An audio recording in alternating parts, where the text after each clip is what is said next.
Hi, I'm Rosemary from Midlife Yoga and Wellness. Welcome to Midlife Conversations, where I speak to men and women who are using midlife to say yes. Yes to learning something new. Yes to trying new experiences. Watch and see what can happen when you take a risk and say yes to life. In today's episode, I'm having a midlife conversation with Anne Gramuglia. Like so many of us, Anne found herself entering midlife and wanting to make some changes. A busy mom and a full-time teacher, Anne longed for some time that she could call her own, a little me time. Find out what happened when a friend suggested yoga. Hi, Anne. Welcome to Midlife Sorry. Conversations. Good morning. Good morning. How are you today? I'm doing well, thank you. How about yourself? Good. I'm so excited to have you here. Thank you for agreeing to join us for this very first episode of Midlife Conversations. And so, our topic today is how do you start a yoga practice in midlife? And Anne, why don't we jump right in? Can Sure. you share with our viewers what your very first yoga experience was like? Oh, definitely. It was I was in my mid 50s. I had tried yoga like one class here, one class there, but I really was looking to do it more consistently. But I was always a little hesitant about it because I didn't know what to expect. Um, I had a very good friend of mine that we used to go to Weight Watchers together, and she suggested that I join her on a Saturday morning just to try the class. Um, and I did. I got myself together. I mustered up the courage to do it. I bought all my new supplies, the new yoga outfit, the mat, the bag, the blankets, the yoga blocks, whatever I needed, I bought it because I wanted to be prepared. Um, Mm-hmm. and I went to the studio. It was a very small studio, very intimate setting. Um, I was nervous because I didn't know the positions, the motions, the exercises, the movements, none of it. And I found So, myself Anne, you went in really as a newbie. You really absolutely, didn't have absolutely. experience. I didn't Okay. think about the proper yoga breathing, the techniques, um, none of it. And that does take a little bit of courage. So if other people are feeling what you're feeling because they haven't tried yoga yet, that's a very normal feeling. You're Oh, uncertain and absolutely. clueless. I was clueless. I was clueless, but I wanted to try it because I really felt I needed at that point in my life to relax. I was constantly go, go, go on autopilot, going, work, home, children, and Mm, everything. I felt I didn't have any time for myself. And I felt, oh, this would be a great opportunity to set aside some time for me, whether it be mhm. an hour, whatever the length of the class would be.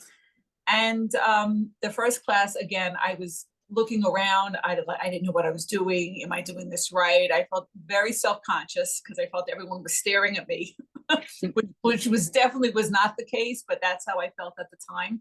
Sure, sure. Um, Very normal.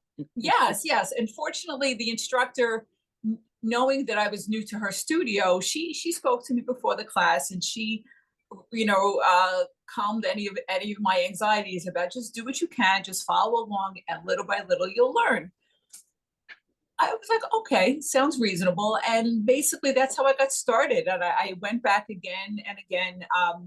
Can I ask you that question? So, if Sure. you had these feelings of uncertainty, kind of like a fish out of water, which is not an easy feeling for us as adults, we feel like we should already know how to do something and we don't let ourselves be a beginner.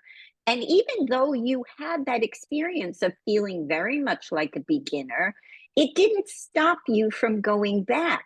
So, I'm wondering, can you explain to our viewers? What was it about yoga that encouraged you to want to go back? Uh, Predominantly, it was just that hour on a Saturday morning just for me. Mm, Sometimes we as people, especially us women, we feel we have to take care of everything and everything else under the sun before we take care of ourselves. And that's how I was feeling at that stage in my life. And I really wanted to turn that around to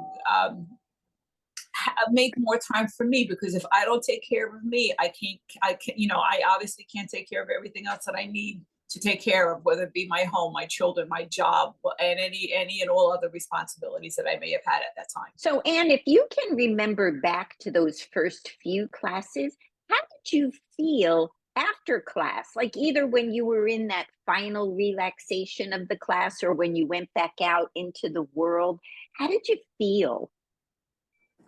During the final resting pose, which we call Mm-hmm. Shavasana, I just felt very relaxed and very content, that I had taken the time to do something for me, to really just to collect my thoughts, to work through the ups and downs of the week that just passed. Yeah, to yeah. list in my mind, but just to really to organize my thoughts rather than have them just all scrambled in my mind, and to give myself a better sense of direction for the rest of the day, and then the next day and the next day. And you mentioned to me when we spoke earlier that you actually felt more refreshed Yes, after a class. yes. Better energy A better and energy, better focus on my energy. Still a little anxious, but I didn't know how to do this. I didn't know how to do that. But then I gave myself that mental pep talk, and so did my friend and the yoga instructor. It'll come with time. You have to, it's just a part of the process of learning the routines, the positions, the motions, the stretches, the breathing techniques. It'll all come in time. Just be consistent and stick with it. Obviously the choice was mine, but they basically kind of eased any uncertainty that I may have had about continuing. yes. And you mentioned that in those early days, and even sometimes now, you need to use what we call modifications because you might not always be able to do what the instructor is doing, whether it's just because that's not what your body allows, or maybe you have an injury. So, in those early days, did you, or even still now, do you ever find yourself needing to use modifications inside of your yoga practice? Sure. At the Can you give beginning, me an example of like one modification that a teacher might offer to someone who's new? yeah, one right off the top of my head was actually touching your toes. Not everybody can touch their toes. That's very few people can, and that's fine. Um, I pride myself in the fact that I can't touch my toes, but for me, you can always, if you can't touch your toes, then you can touch your shins or your knees. But as long as you just keep the movement going, the whole idea of just keep the flow of the movement going, so it everything else inside it continues to flow as well. Sure. It's the intention of the movement, Yeah. not necessarily what it looks like. And that's why, although Anne does not practice with me in the midlife yoga community, we use a chair as a modification. So it just helps to support us so that we can get the benefit of the practice. I've And used things like go ahead. when issues with my knees, I've used a chair to balance. I've used yoga blocks, because sometimes there's one position called tree pose where you have options. That's another thing. In a class, the instructor will give you options or modifications, as we call them. Whether you balance on one foot and the other foot is either resting by your ankle, where your toes are touching the floor, or up a little higher on your calf, or I wish I could do this, resting against your thigh. No, that's not mine. Again, right. The intention of the pose is what Right, matters, not right, what your version looks like. exactly. That's great. So, Anne, over now the last several years that you've continued practicing, Have you begun to notice that there have been benefits from your practice, either physically or emotionally? How is yoga beginning to change your life? Oh, in so many ways. It's helped me to build some strength in my body, specifically in my legs, muscle tone. I feel I'm more flexible than I was, say, in my mid 50s. Um, Improved posture. I find myself sitting up straight more Right? often. As everybody in the audience now just sort of rolled their shoulders back, that moment of saying, "Oh yeah, my posture."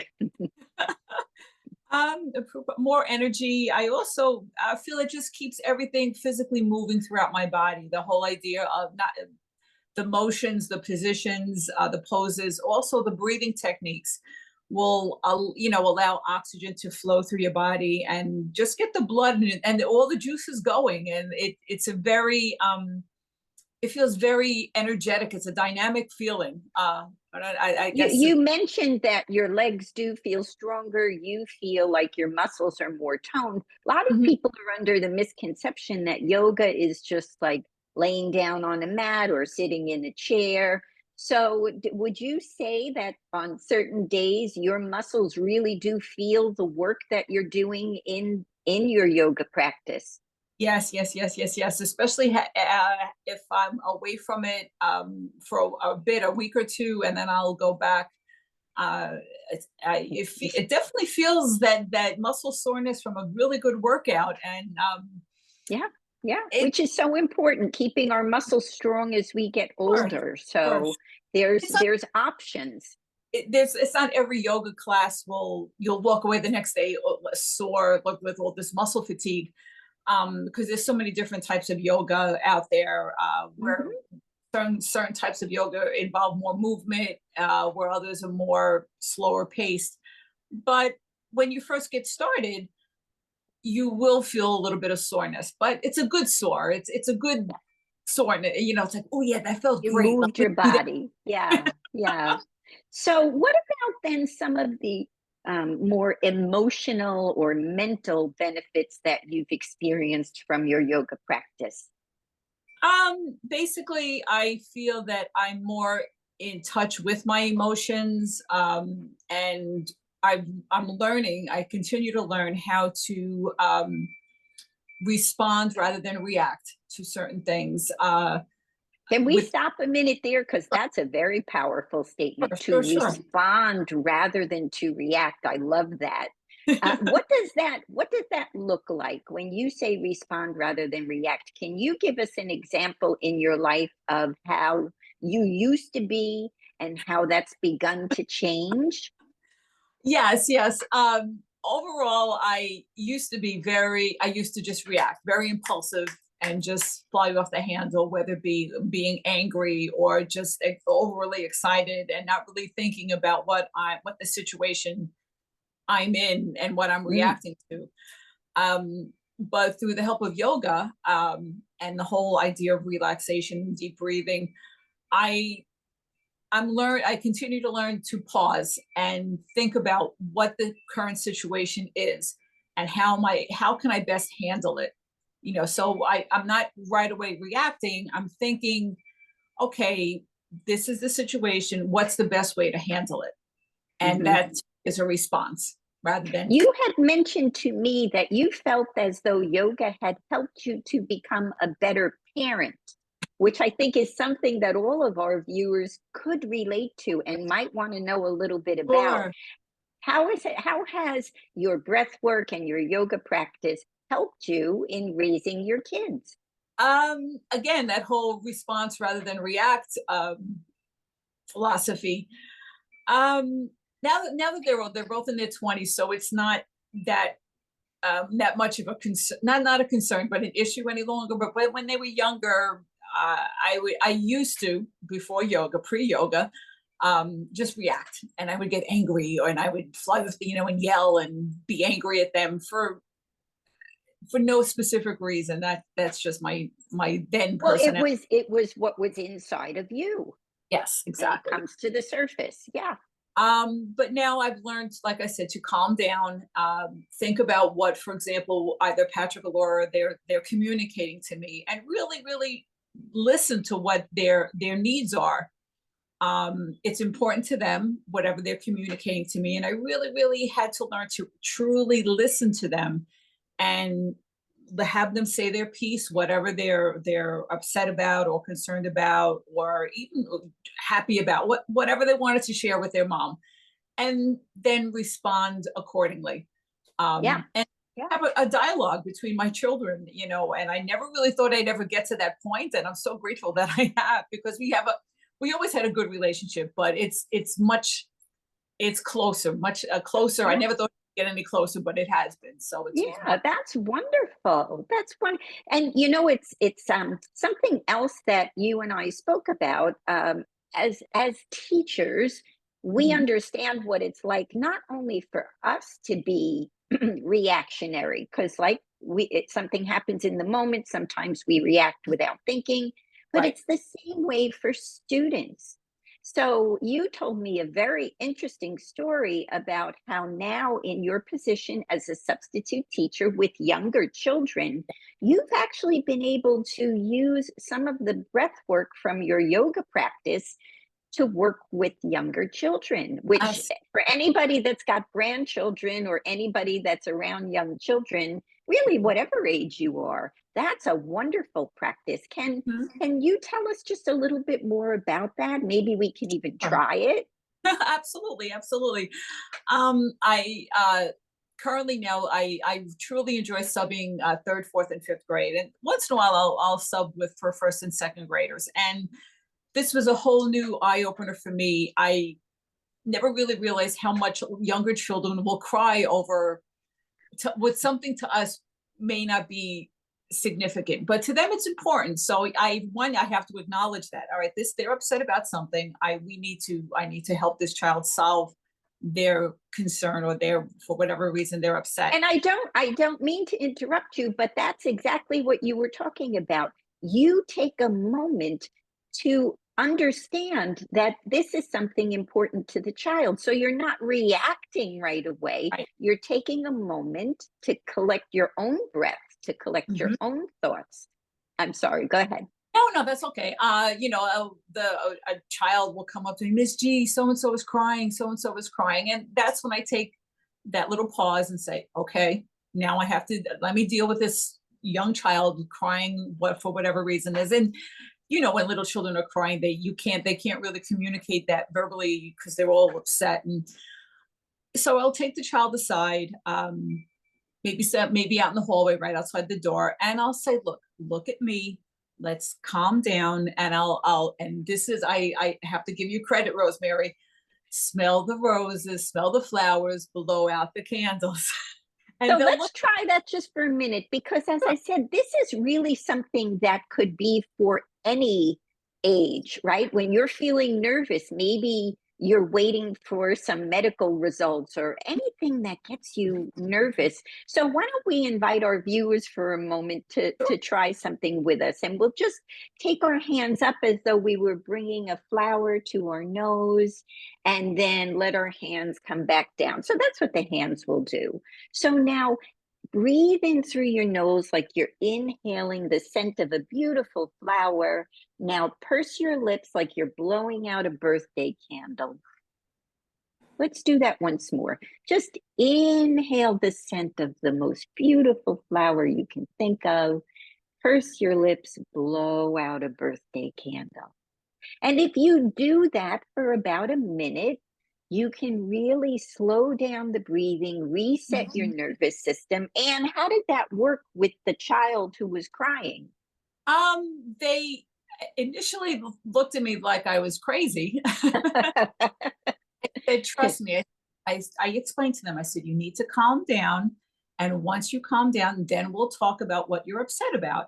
And so I did it. I did the inhale and the exhaling with the child. And they would stop crying. And then they would tell me whatever the situation, whatever happened, whatever upset them, made them cry, and then take it from there. But the key for me was first to get the child to calm down so I could understand what the problem was.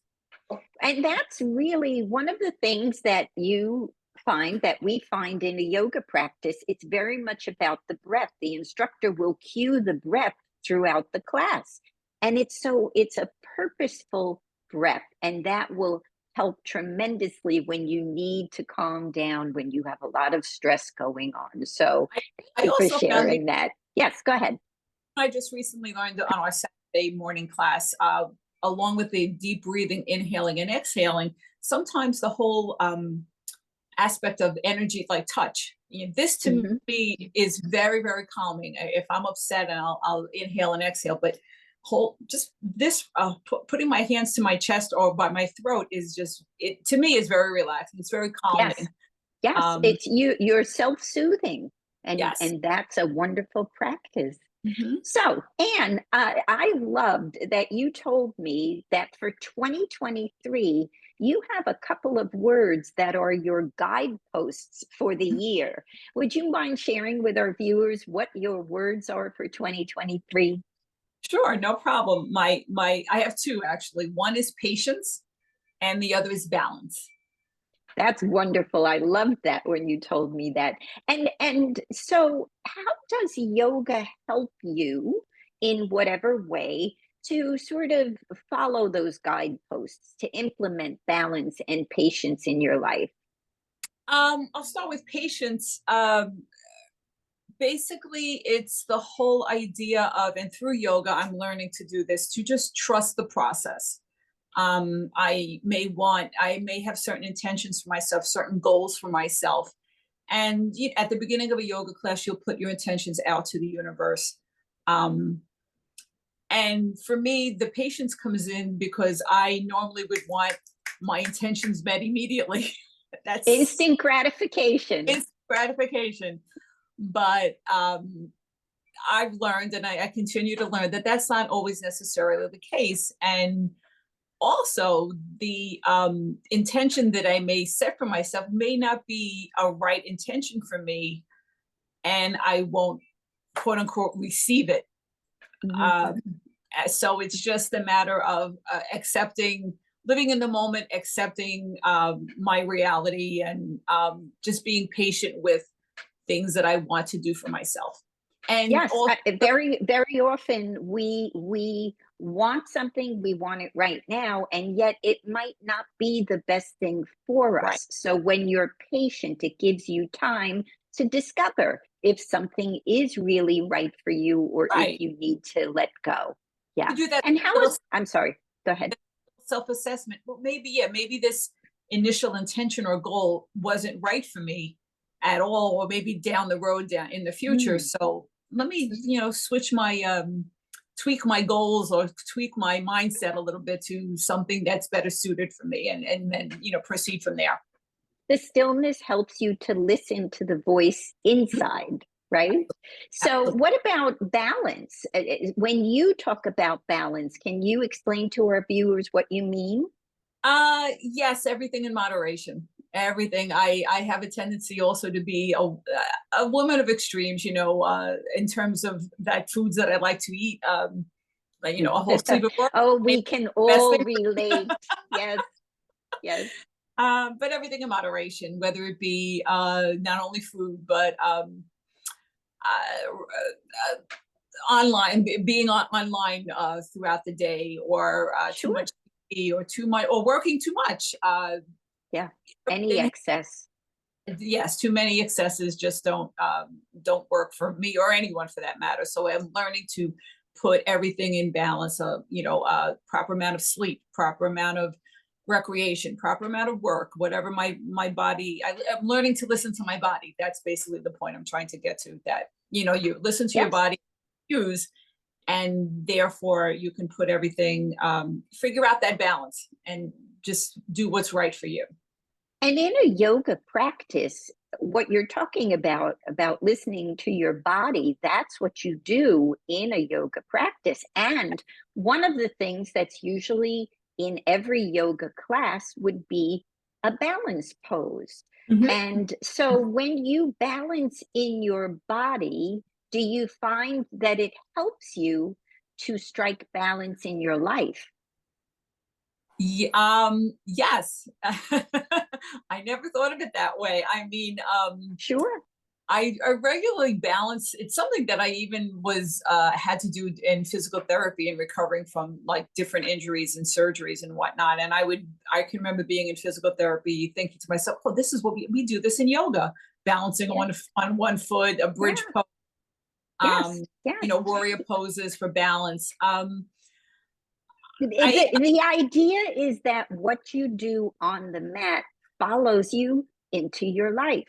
So Yes, when you practice balance in your class, you may not associate them as the same thing, but you're learning in your body, and then your body will inform your mind about what needs to be in balance.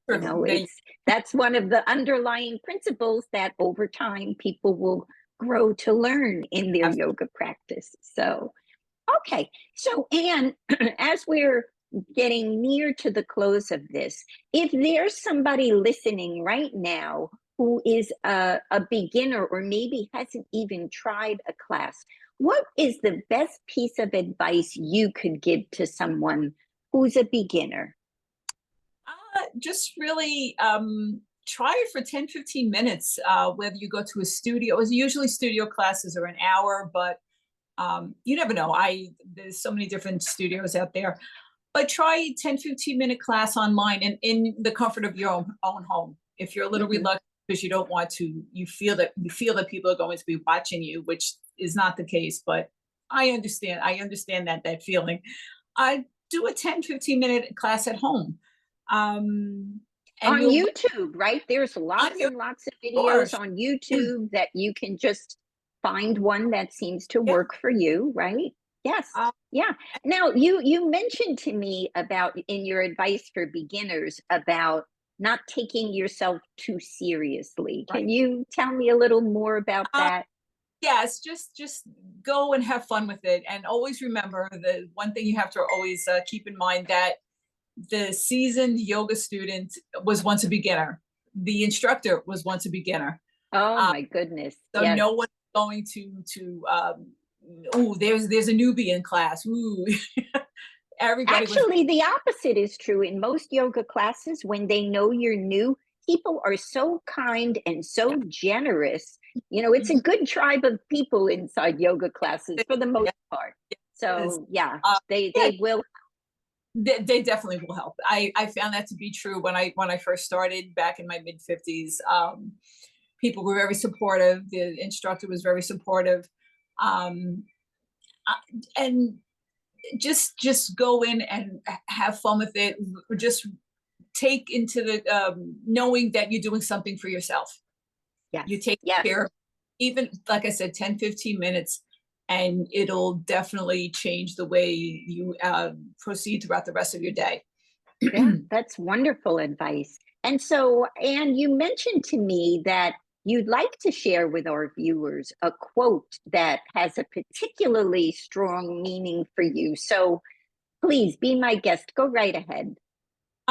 First of all, it's not my own quote. I found it, believe it or not, on Facebook. But when I read it, it just hit home for me, and it stuck with me for the rest of the day and continued the next day and the next. The quote reads let me just get my paper. Forgive your younger self, believe in your current self, create your future self. Wow. Oh my goodness. Would you read that one more time? That's beautiful. For sure. Forgive your younger self, believe in your current self, create your future self. Wow. What powerful words of advice at any stage of life, but particularly now while we're in midlife. Oh, Anne, that was just beautiful. Thank you. And thank you so much for being a part of this very first midlife yoga conversation.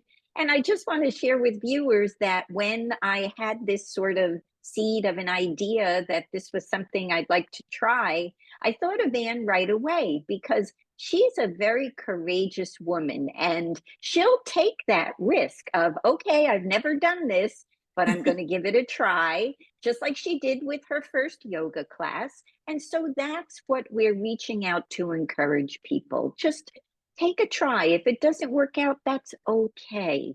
Exactly. So Anne and I Right. don't know what you'll think of our first conversation, but we gave it our best today with our heart's intention that it might help somebody who's I listening hope out so. there.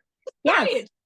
yes, The first class may not be a good fit. Try something else. Just keep trying until yes. you find it, but Whatever take it is. yourself, take that, whatever, the 15 minutes for you, because you deserve it. We all deserve it. So Yes. Oh, thank you. Anne, I wish you a wonderful week and thank you so much for being part of this conversation. oh, my pleasure, Rosemary. And thank you for asking me. I'm so flattered and honored to help you with this, to be a part of this. Thank you. Oh, you're welcome. Thanks for joining me for Midlife Conversations. If, like Anne, you're curious to see how yoga can improve your life, regardless of your age, be sure to check out my website. That's www.midlifeyogaandwellness.com. I'll see you for our next episode of Midlife Conversation.